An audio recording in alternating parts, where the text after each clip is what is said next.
BJP নগলে জনজাতিকৰণ কেনেকৈ হ'ব গভৰ্ণমেণ্ট দিল্লীত আছে বিজেপি যদি মোদীজীয়ে নাহে জনজাতিকৰণটো কেনেকৈ হ'ব এই জনজাতিকৰণৰ প্ৰক্ৰিয়া বহুখিনি পজিটিভলি আগবাঢ়িছে এইবিলাক যিবিলাক গণ্ডগোল হৈ আছে ইয়ে প্ৰক্ৰিয়াটো দেৰি কৰি দিব মই স্মুথ কৰি তাক আগুৱাই লৈ গৈ আছোঁ এই মাছাল প্ৰচেছন জোৰ লোৱা প্ৰচেছন এইবিলাকত কেতিয়াবা গণ্ডগোল হ'ব প্ৰক্ৰিয়াটো দেৰিহে হৈ যাব আৰু মই কথাবিলাক সকলোকে বুজাই থাকোঁ টেলিফোনত ভাই আন্দোলন কিয় কৰিব লাগে নৱেম্বৰত ৰিপৰ্ট হ'ব নৱেম্বৰত ৰিপৰ্টত বেয়া কথা দেখিলে তেতিয়া আন্দোলন কৰক এই আন্দোলনটোৰ কাৰণেতো অসমখন পিছুৱাই আছে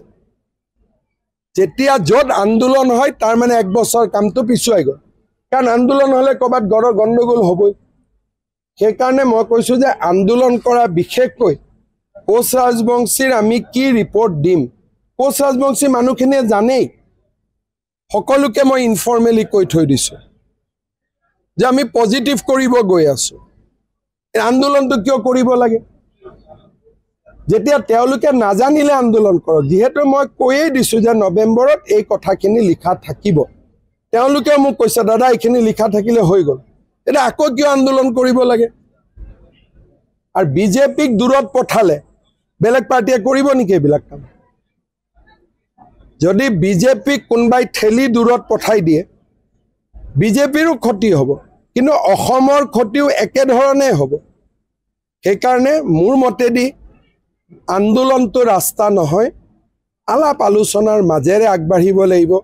আৰু সকলো কথাতে দুটা পক্ষ থাকে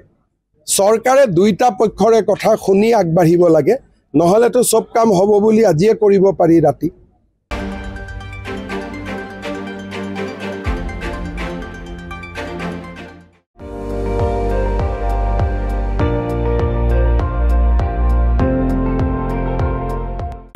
আপুনি চাই আছে ND24